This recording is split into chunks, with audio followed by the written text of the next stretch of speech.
Olá, pessoal. Bom dia, boa tarde, boa noite.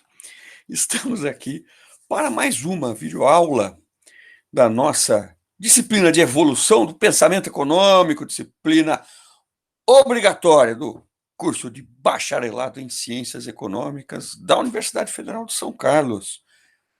Vocês já sabem, eu sou o Zé Eduardo Roselino, professor do UFSCar, professor do Departamento de Geografia, Turismo e Humanidades, e a gente está aqui tratando dessa figura que é o maior economista do século XX e, possivelmente, o maior economista de todos os tempos. Estamos falando aqui de John Maynard Keynes, esta figura que funda as bases daquilo que nós conhecemos como moderna teoria macroeconômica, que oferece para a teoria econômica todo um conjunto de inter-relações, de determinações entre as variáveis macroeconômicas como nós entendemos hoje em dia, né? Então, o nosso entendimento de como se relacionam variáveis como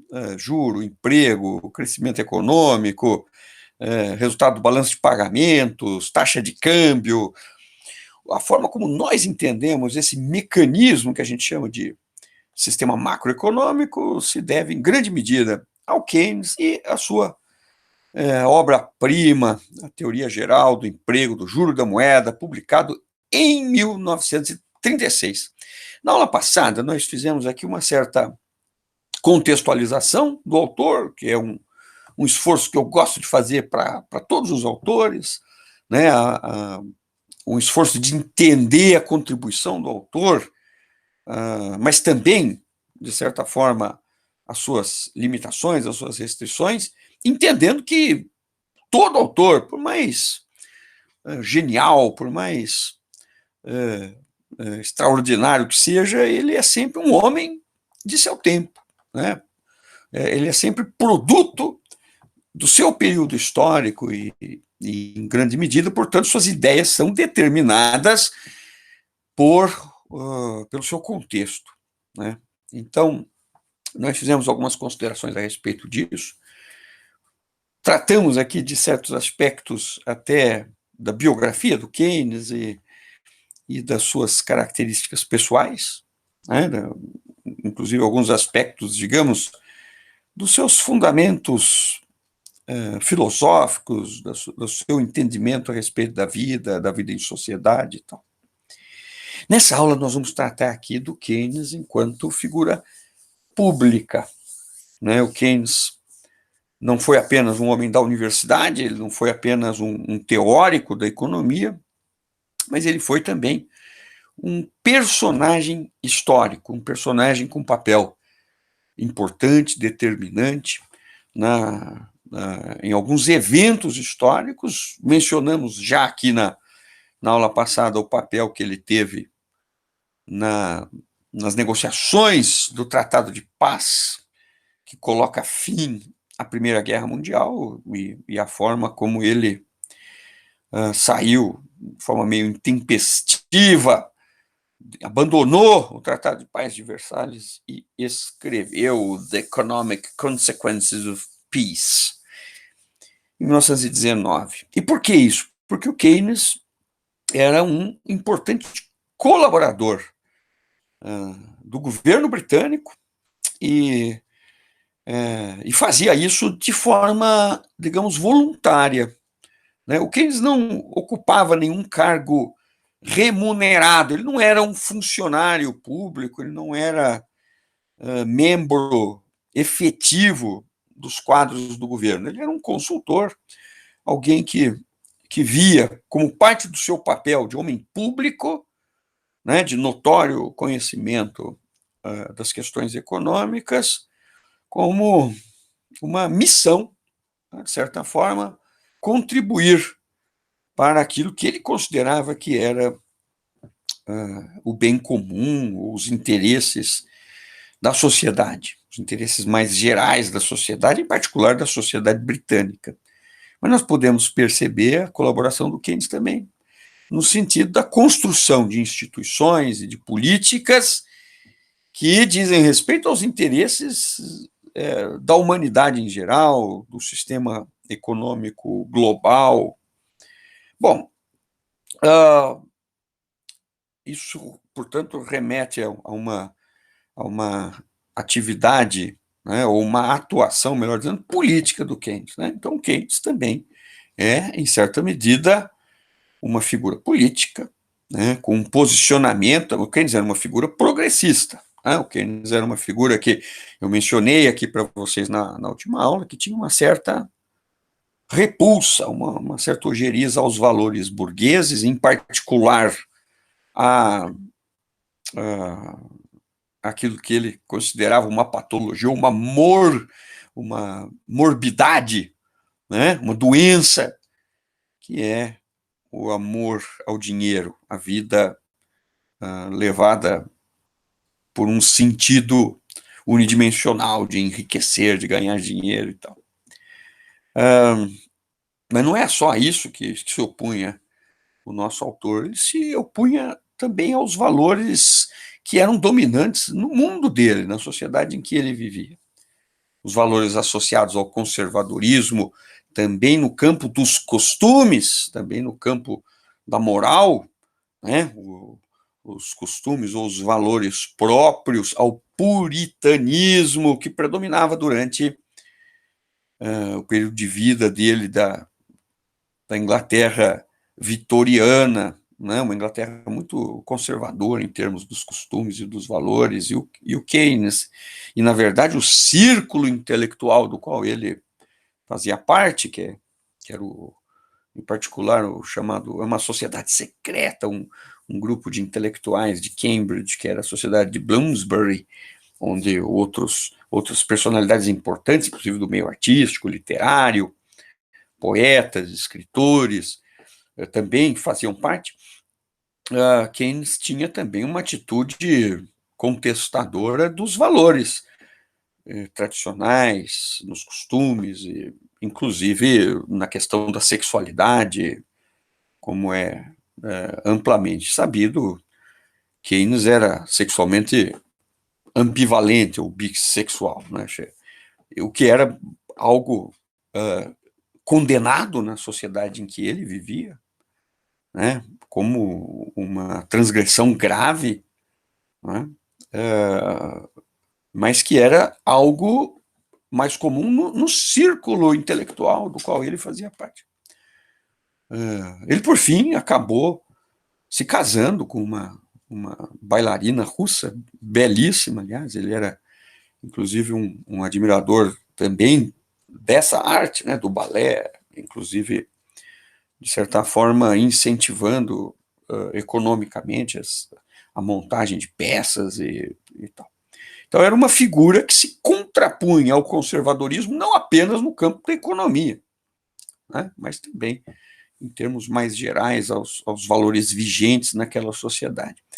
Muito embora o Keynes fosse, portanto, um aristocrata, e está longe da gente considerá-lo um radical de esquerda. Ele não era. Né? Então, a posição do Keynes, na verdade, era uma posição em defesa de um capitalismo. Ele defende o capitalismo, né, como um sistema virtuoso, mas um sistema problemático. Ele percebe no capitalismo um sistema problemático.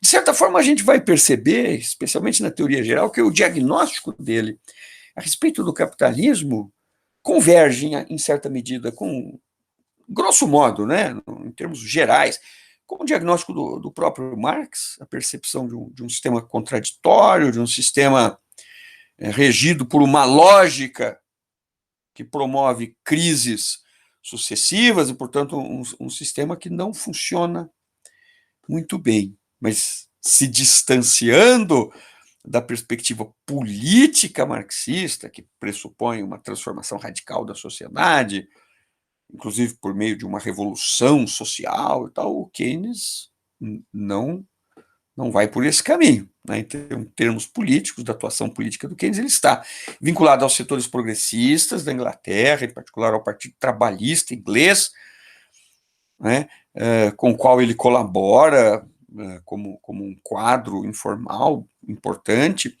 né? Mas que está, de certa forma, e o Keynes faz isso em alguns momentos de forma bastante contundente, se distanciando da perspectiva marxista, em termos políticos, né?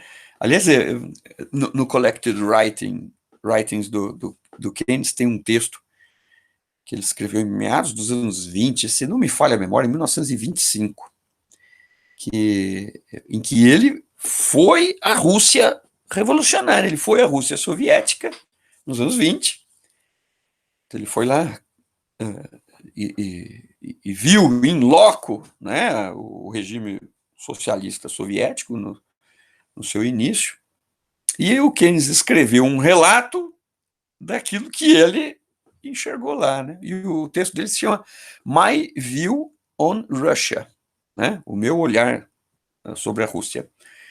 E lá o Keynes claramente coloca que na perspectiva dele não é aquilo. A sociedade que ele vislumbra como ideal, né? Então ele é uma figura comprometida com instituições, a gente pode dizer, liberais democráticas, não é? E que se afasta daquilo que ele viu na União Soviética, né? Muito embora ele também mencione aspectos que ele considera virtuosos da sociedade soviética, em particular essa especial atenção e valorização das artes, né, dos esportes, da cultura, que era próprio do regime soviético desde o seu início. Isso o Keynes vai dizer, não, isso é algo interessante, virtuoso e tal, mas ele não enxerga a sociedade soviética como um modelo a ser seguido, né? E a gente vai perceber essa visão do Keynes em defesa, portanto, de um capitalismo, nós podemos dizer um capitalismo humanizado, ou um capitalismo regrado, né, regulado, como o seu, digamos, projeto político, né?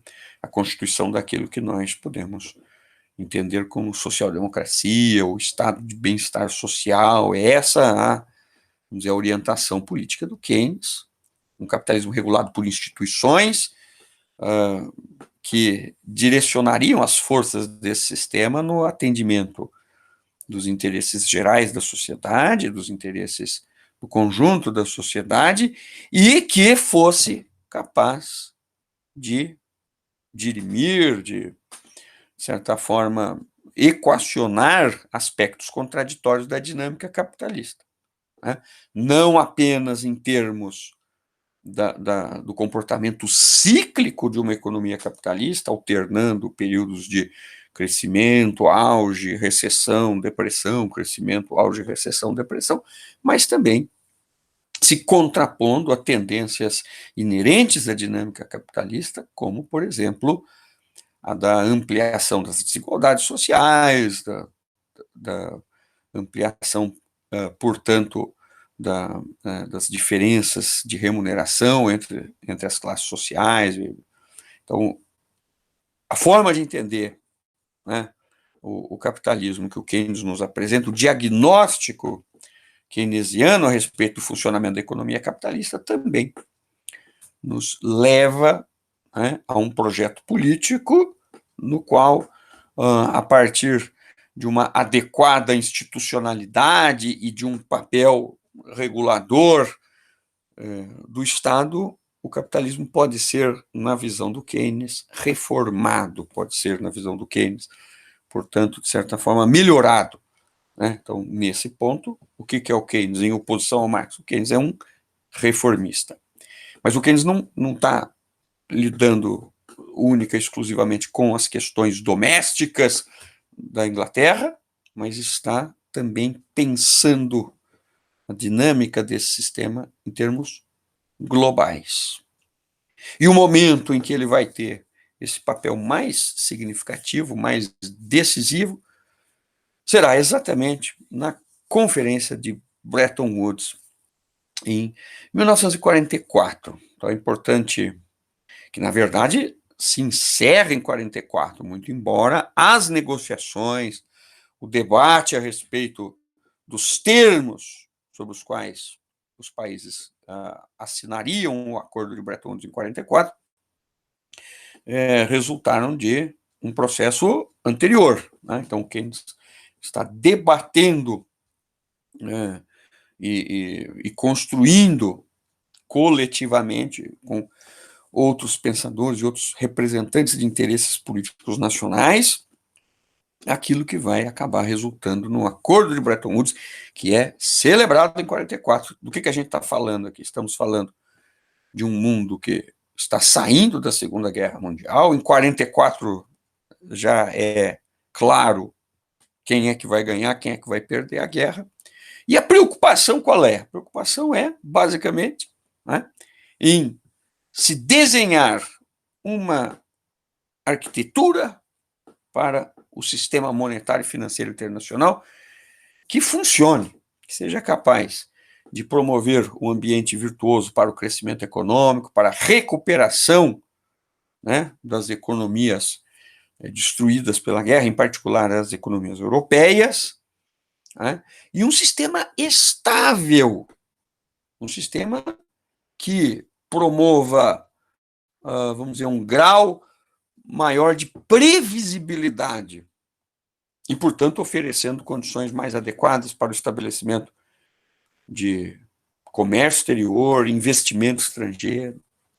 Né? Como é que se reconstrói o mundo? Né?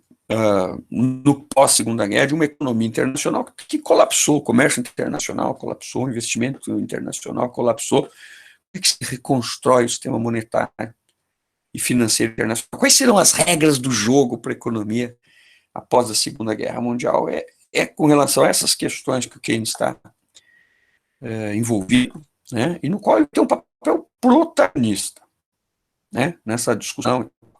44 países estão reunidos lá para definir como é que vai ser o mundo, né, no final, ao final da Segunda Guerra Mundial. Quais são as regras?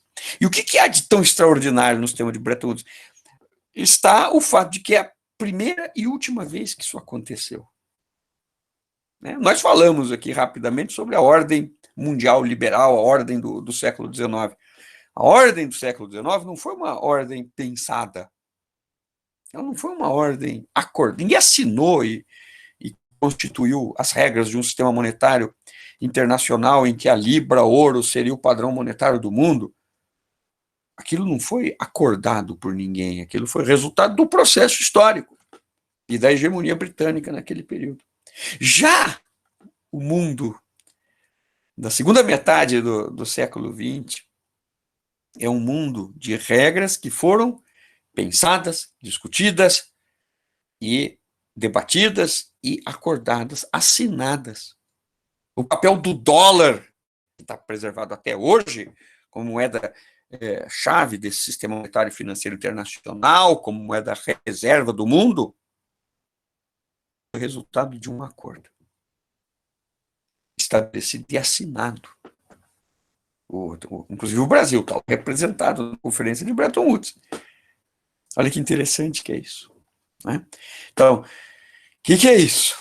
Discussões, portanto, durante esse final da Segunda Guerra Mundial, e elas refletem um confronto também de interesses nacionais, de dois personagens principais. De um lado, o velho e decadente Império Britânico, que o Keynes está lá a representar, e aqui uma emergente potência hegemônica, os Estados Unidos da América, que na Conferência de Bretton Woods é representado por um outro economista também brilhante, claro que não é sombra para as ideias do Keynes, mas um economista também muito competente, muito inteligente, que era o Harry Dexter White.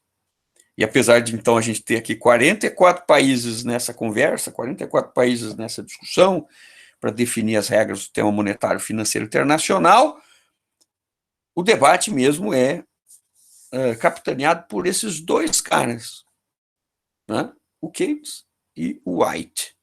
Harry Dexter White. White, branco. Né? Vocês sabem que as notas dos debates, notas taquigráficas, eu não sei se vocês sabem o que é. Taquigráfico era um jeito de se escrever, né?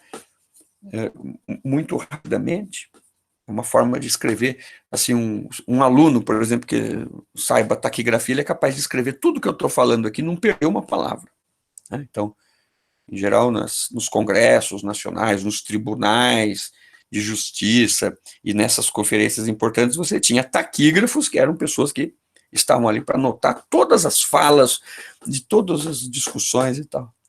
E não faz muito... Ó, a conferência é de 44, deve fazer, sei lá, 10 ou sei lá, 10 ou no máximo 15 anos, que encontraram as notas taquigráficas de Bretton Woods. Então tem lá o que o Keynes disse, o que o White retrucou do outro lado, é um material interessantíssimo e relativamente novo para a história econômica e tal.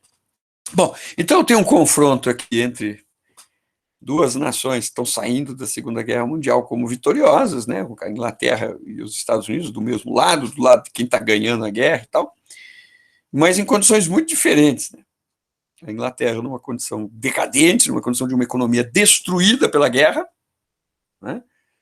Bombardeada pelas bombas V, as bombas voadoras do Hitler, e com uma economia completamente destroçada, uma capacidade produtiva, infraestrutura, como boa parte, ou a maior parte da Europa também arrebentada pela guerra, né? E do outro lado, uma nação vitoriosa, que está aí agora numa posição inconteste de potência mundial, que são os Estados Unidos, com a economia absolutamente ilesa, né? Porque os americanos, tanto na Primeira Guerra quanto na Segunda Guerra, eles estão do lado dos vencedores, eles vencem a guerra, mas a guerra não acontece lá, né? Aliás, é a forma dos americanos fazerem guerra, né? Os americanos se envolvem frequentemente em guerra, mas longe deles, né? Então, assim, não há danos materiais à indústria americana, não há qualquer problema em termos de infraestrutura, muito pelo contrário, né? Os Estados Unidos se afirmam, se reafirmam como potência industrial, tecnológica, econômica, financeira durante a Segunda Guerra Mundial, né? Então, de um lado, os Estados Unidos representados pelo White, do outro lado, a Inglaterra representada pelo Keynes, e o Keynes não representa, nesse sentido, só a Inglaterra, ele representa também, em grande medida, os interesses do conjunto dos países europeus. Por quê? Porque os países europeus estão com a economia arrebentada, né? Uma enorme capacidade, uma enorme, perdão, necessidade de consumo represada, né? Porque durante a guerra você não trocou de geladeira, não comprou carro, não trocou sofá, não... Então você tem uma demanda reprimida enorme na Europa saindo da guerra, um empobrecimento generalizado e uma capacidade de produzir e de exportar mínima, para não dizer nula. Então, no que isso dá? Isso dá em problema de balanço de pagamentos. São países que vão sair da guerra precisando importar muito, alimentos, roupa, máquinas, dos Estados Unidos, sobretudo, não é?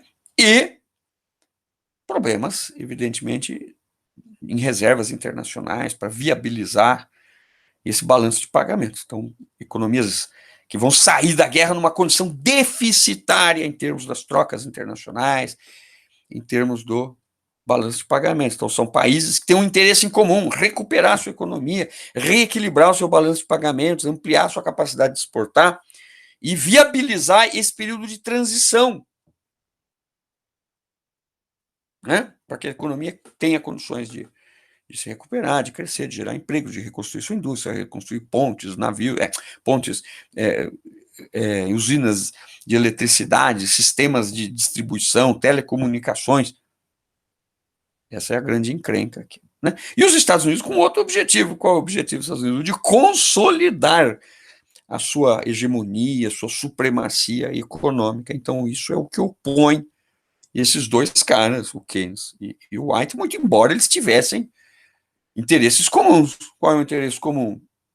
Pensar, montar um mundo que funcione, né? Um sistema que seja operacional, que seja estável, que tem a capacidade de retomar o dinamismo da economia capitalista no mundo.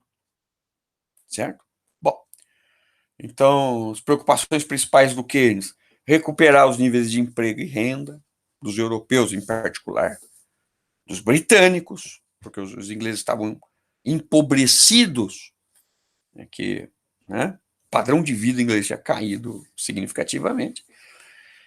Ampliar a capacidade produtiva e de exportação da Inglaterra, de certa forma, da própria Europa, né? E uma preocupação, essa sim, muito própria do Keynes, com o despreparo, ou, de certa forma, uma avaliação que ele tinha de que os americanos não sabiam desempenhar o papel que a história havia delegado a eles. O que quer dizer isso, pessoal? Presta atenção aqui.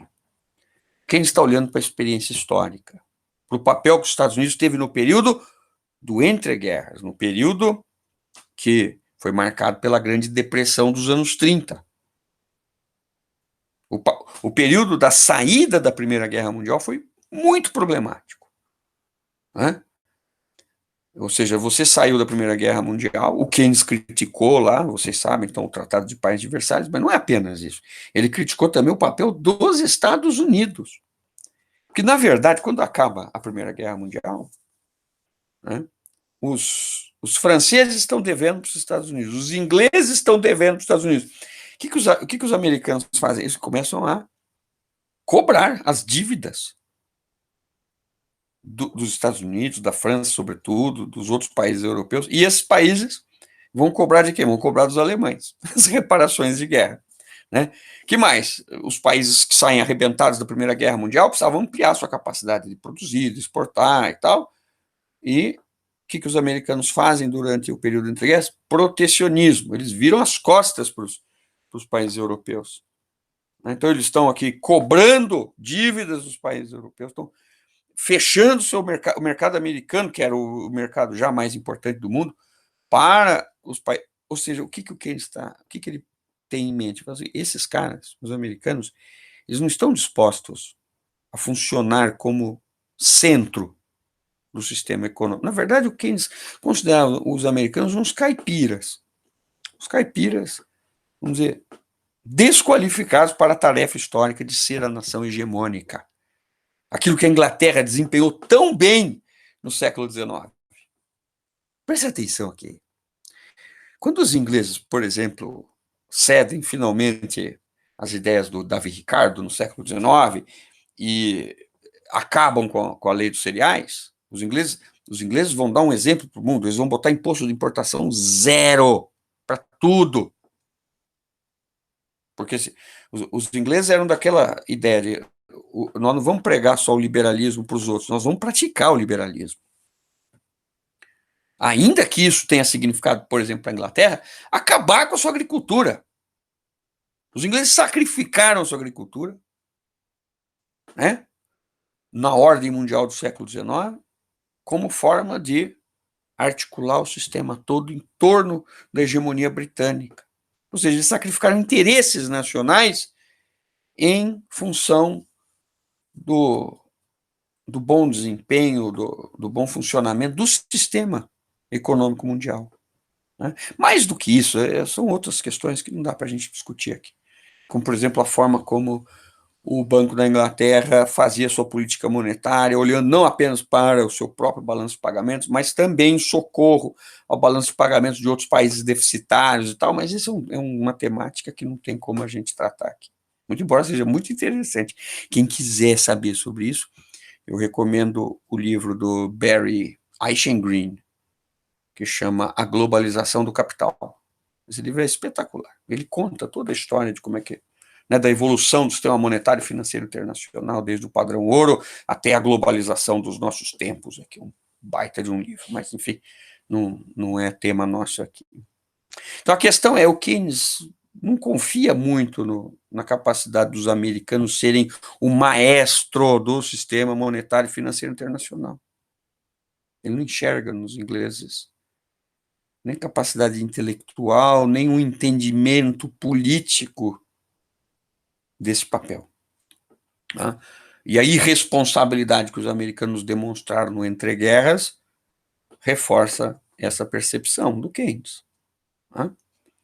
Ah, portanto, o Keynes quer construir ou reconstruir um sistema monetário internacional que fosse estável, que fosse adequado e promotor da recuperação econômica para a Europa, para o mundo, mas que não ficasse inteiramente sob responsabilidade das autoridades dos Estados Unidos. É uma questão complicada, porque, pelo outro lado, né, os americanos estão desejosos desse papel, ou seja, eles estão dizendo o seguinte, bom, mas durante o século XIX, qual era a moeda do mundo? A moeda do mundo era a Libra. Agora, qual é a nação hegemônica, a economia mais importante do mundo? São os Estados Unidos. Então, é a nossa vez, né, de ter o dólar como moeda padrão, como moeda reserva desse sistema e tal. E o Keynes queria, digamos, evitar que isso acontecesse. Não conseguiu, como vocês sabem. Né?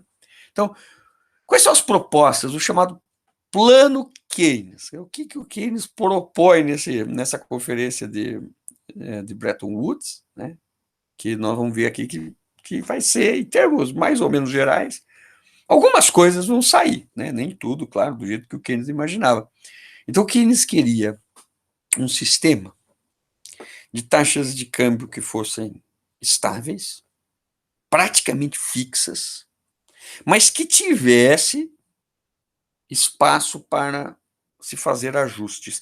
Presta atenção, porque isso é muito importante, pessoal. Fazer ajuste na taxa de câmbio, por exemplo, para a Inglaterra. A Inglaterra tem uma economia pouco competitiva. Então, para eu conseguir equilibrar meu balanço de pagamentos, talvez seja necessário fazer ajustes, ou, em outros termos, desvalorizar a libra, em certas circunstâncias, para ampliar a capacidade de exportação dos ingleses e tal. Então, um sistema que desse ao mesmo tempo estabilidade, mas que também promovesse uma margem de manobra, então algo que fugisse do padrão ouro. O padrão ouro era um sistema de taxas de câmbio fixas, certo? O Keynes havia calculado, aliás, um cálculo que ele fez muito bem feito. Ele entendia que a Europa precisava ser financiada enquanto ela fosse se reconstruir, porque o déficit europeu, nos primeiros anos do pós-guerra, exigiriam um financiamento. Alguém tem que cobrir o buraco, não tem reservas, tem déficit, então é preciso financiar o buraco aqui das contas externas europeias. E o Keynes havia feito uma estimativa de que isso deveria consumir algo em torno de 26 bilhões de dólares. Né? Naquele período, 26 bilhões de dólares em 1944 é um valor muito maior do que hoje, certo? Então, e ele acreditava, portanto, que seria necessário que se criasse um fundo de estabilização, um fundo que financiasse o déficit das economias arrebentadas aqui, destruídas pela guerra, né, para que elas tivessem um espaço, em termos das contas internacionais, para reconstruir, para recuperar a sua economia. E quem que financiaria isso? Os países superavitários. Em particular, claro, os Estados Unidos, porque 70% do ouro monetário do mundo estava nos Estados Unidos naquele momento. Né? Então, o Keynes fez uma proposta que era assim, não, a gente precisa de um fundo de 26 bilhões, cada país vai dar de acordo com as suas possibilidades, os Estados Unidos vão ter que arcar com a maior parte disso. 20 e tantos bilhões tem que sair dos Estados Unidos. Agora, uma proposta do Keynes que era bastante inovadora, muito interessante, né? Conceitualmente, teoricamente, é uma ideia muito interessante, mas avançada demais para o contexto, para o período, e talvez até para hoje, né? Olha, pessoal, presta atenção nisso aqui. O que o Keynes propõe? Ele propõe que se crie uma moeda internacional. Ou seja, ele está propondo que o mundo use para o comércio exterior, para o turismo, para o investimento, uma moeda que não é moeda de nenhum país, mas é uma moeda multilateral, uma moeda emitida por uma instituição, um banco multilateral. Aliás, o Keynes propõe que essa moeda, que seria a moeda que ele até propõe um nome Bancor. Bancor. Ele sugere que essa moeda, na verdade, não seja uma moeda plena. Ou seja, não seja uma moeda que você possa estocar.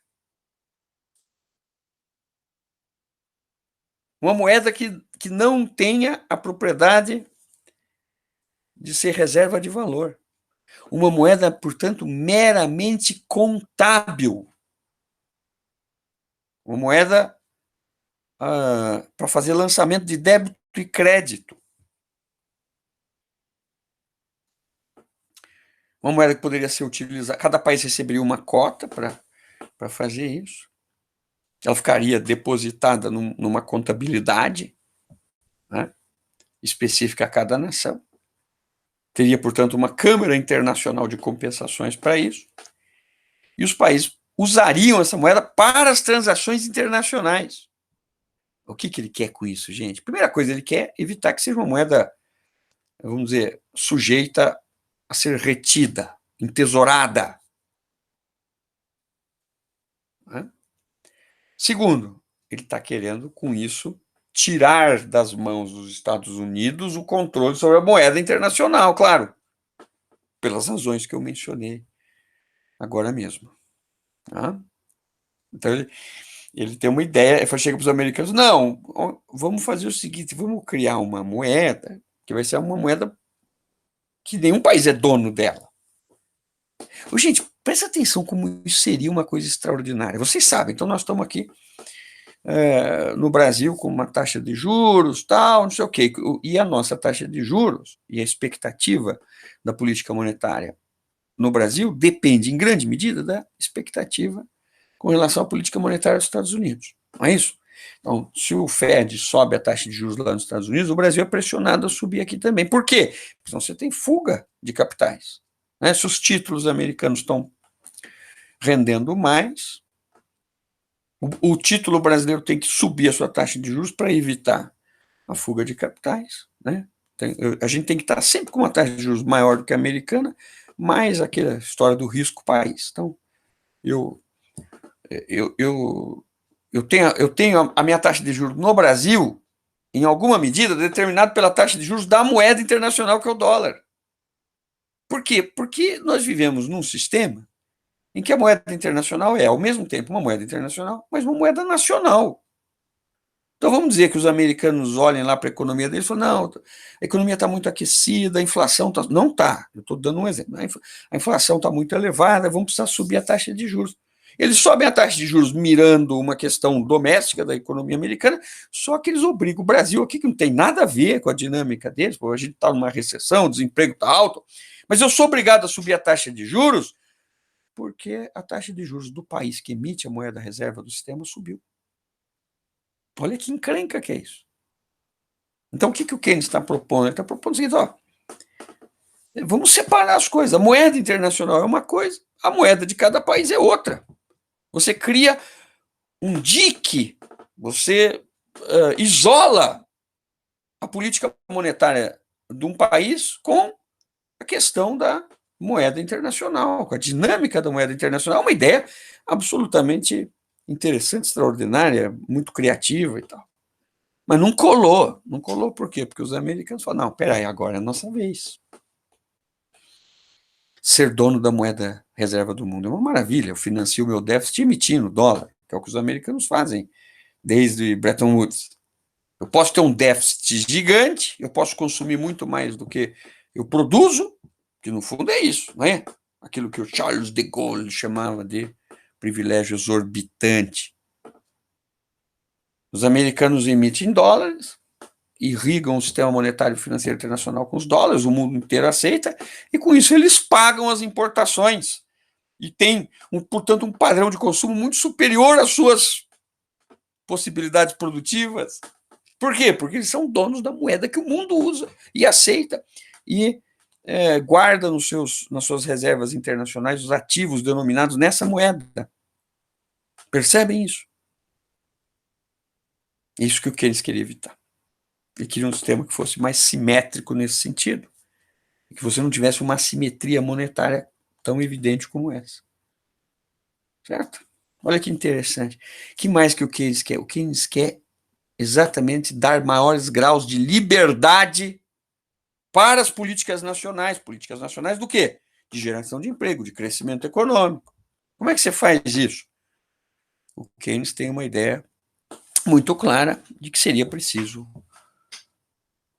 impor barreiras aos movimentos de capitais, aos capitais de curto prazo, aos capitais especulativos, regular aqui a possibilidade de remessa de capitais de um país para o outro, as operações de conta capital. Então, ele quer controle sobre os movimentos de capitais para dar maior grau de liberdade para as políticas macroeconômicas nacionais. Poder praticar taxas de juros menores, certo? Ou seja, eu crio aqui um isolamento da política monetária do meu país com relação à dinâmica do mundo. Eu não estou sujeito a ataques especulativos contra a minha moeda. Então, ele está querendo aqui pensar num sistema que garantiria aos países limites mais amplos para fazer suas políticas macroeconômicas. Né? Outra ideia interessante que o Keynes propõe, que faz todo sentido do mundo, é dizer o seguinte: qual o balanço de pagamentos está desequilibrado dos países deficitários?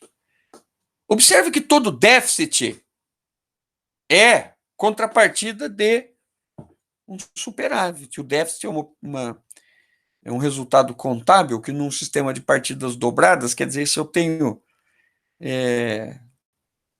déficit de um lado, eu tenho superávit do outro. O desequilíbrio de um país que é deficitário, ele é a contrapartida do desequilíbrio de um país que é superavitário. Não tem déficit sem superávit.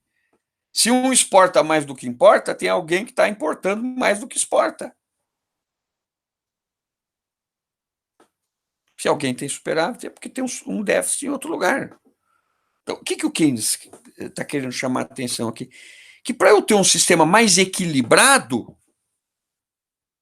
o ônus todo do ajuste não deveria caber apenas a quem é deficitário. Ou seja, eu corrijo o meu déficit se o país superavitário também me ajudar, diminuindo o seu superávit.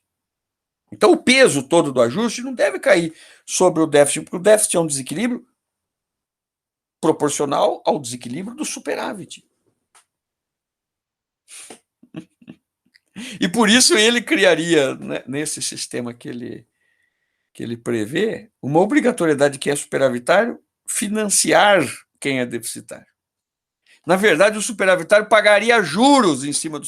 Ele está querendo punir o desequilíbrio de quem é superavitário. Ele está mirando, evidentemente, os Estados Unidos, que saem, como eu disse para vocês aqui, da guerra, numa condição claramente superavitária. Certo? Olha como o Keynes está pensando o sistema monetário e financeiro internacional. O Keynes queria um fundo internacional que seria financiado pelos Estados Unidos, com 20 e tantos bilhões. O que o White, que está do lado dos Estados Unidos, prevê? Ele fala, não, vamos criar um fundo de 5 bilhões. Ele também, o White está dizendo, não, precisa ter um fundo, tal. O Keynes quer 26, ele fala, não, a gente vai criar um fundo de 5, os americanos põem 2, é 10% do que o Keynes achava que seria necessário, né, de contribuição dos Estados Unidos para esse fundo. O White defendia a liberdade para os movimentos de capitais, nós vimos aqui, o Keynes defendia um sistema que controlasse, impedisse, na verdade, os movimentos de capitais. Não quer dizer que o Keynes defendia economias fechadas. Pelo contrário, ele defendia que o dinamismo desse sistema internacional ele dependia de uma integração, mas uma integração do comércio, não uma integração financeira, não uma integração especulativa. White defendia um sistema de câmbio fixo, em que o dólar fosse a moeda desse sistema, né? Ou seja, a moeda conversível em ouro seria o dólar, e os outros países teriam taxas de câmbio fixas com relação à moeda reserva do sistema internacional, que seria o dólar. Essa é a ideia do White. E ele queria também que esse fundo que viesse a emprestar dinheiro para os países deficitários tivesse poder de ingerência, ou seja, tivesse um poder ativo em termos de ditar as regras de política macroeconômica. Então, o país endividado. Vocês já estudaram economia brasileira? Como é que era aqui? Eu estou devendo para o FMI. Então, quem que manda na minha política econômica? O FMI. Essa é a ideia que o White defende.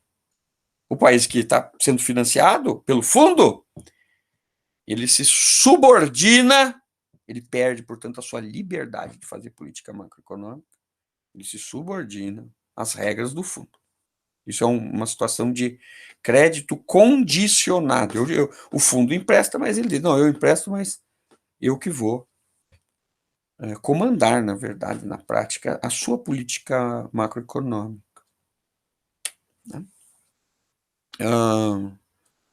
Bom, no final, o que aconteceu? Não aconteceu nem o plano do Keynes, nem o plano do White. Aconteceu alguma coisa no meio disso, né?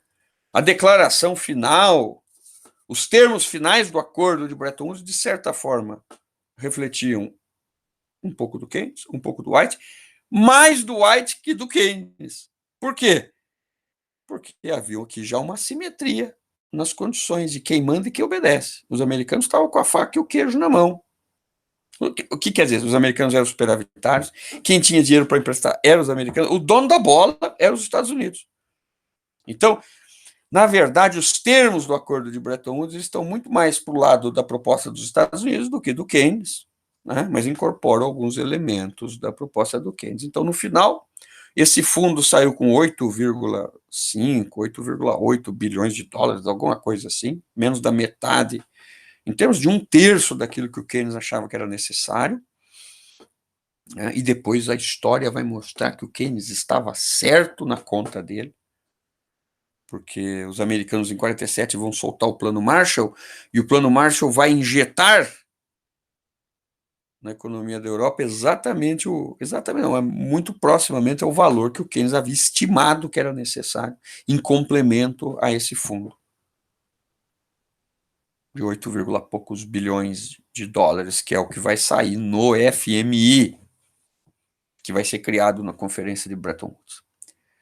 Qual é a moeda do mundo? A ideia do Keynes não é adotada, né? Será que ela um dia vai ser adotada? Será que nós podemos pensar no século XXI uma moeda internacional que não seja o dólar, mas também não seja a moeda, o euro, ou não seja o yuan chinês? Será? Não sabemos, né? Ou o renminbi chinês, né?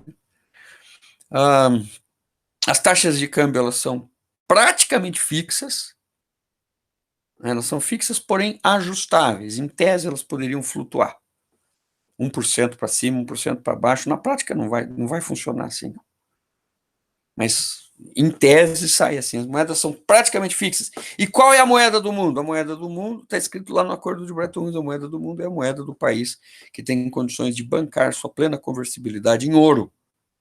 Não está escrito que é o dólar, mas é o dólar, porque é só os Estados Unidos que tinham condições naquele momento, reunindo cerca de 70% do ouro do mundo nos Estados Unidos. Então, quem poderia imprimir uma moeda que desse conta de financiar esse sistema, a liquidez desse sistema, eram só os Estados Unidos, com uma moeda conversível em ouro.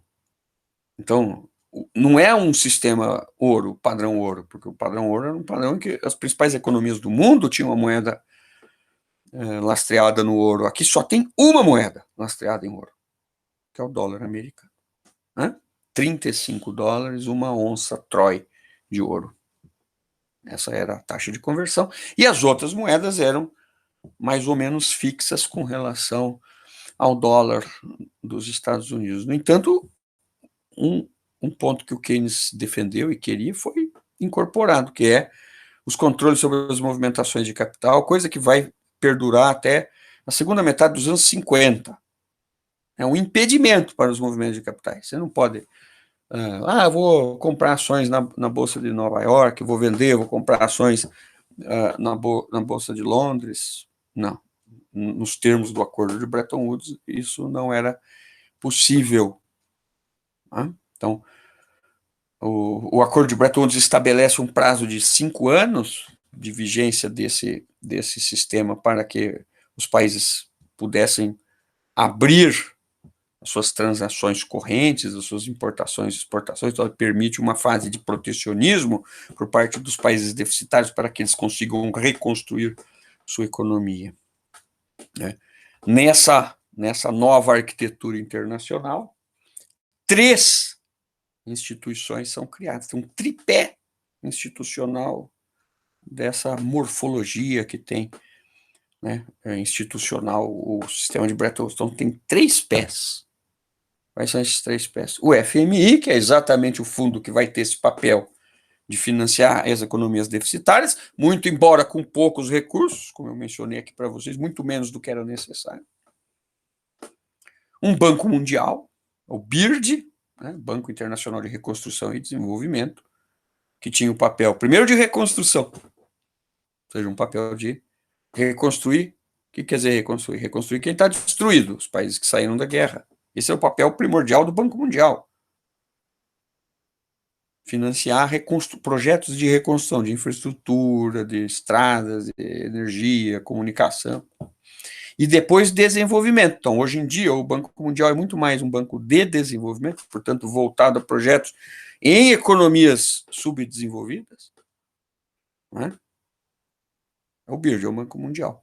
E era para ter uma terceira instituição, que seria a Organização Internacional do Comércio, que seria a instituição responsável por articular, harmonizar o processo de abertura e integração de comércio entre os países. Essa organização não vingou. Né? Ela virou o GATT, General Agreement on Tariffs and Trade, o GATT, que depois virou a OMC, só nos anos 90. Tá certo? Então, esses 3 caras que nós temos hoje, a OMC, que é mais ou menos o que era para ser a OIC, a Organização Internacional do Comércio, acabou virando a Organização Mundial do Comércio nos anos 90, na rodada Uruguai do GATT. Então, eu tenho o FMI, o Banco Mundial, a Organização Mundial do Comércio. Essas 3 instituições que fazem parte do mundo em que eu vivo, você vive, foram criadas sob direta influência do nosso autor aqui, desse tópico da disciplina, John Maynard Keynes. Então, não é apenas o cara que escreveu a teoria geral, é o cara que construiu, em grande medida, o mundo em que nós vivemos, em que funciona a economia internacional, porque vem dele, né, todo esse arcabouço do sistema de Bretton Woods, que explica, juntamente com a adoção de políticas macroeconômicas keynesianas, em grande medida explica como funcionou a economia durante os anos dourados do capitalismo. Por isso que o Keynes é tão importante. Não só as ideias keynesianas voltadas ao pleno emprego, a antecipação de crises econômicas, a políticas de gasto público, né, que constituíram o estado de bem-estar social e tudo isso, que está baseado nas ideias do Keynes, mas também toda uma institucionalidade e toda uma morfologia do sistema monetário e financeiro internacional que deu suporte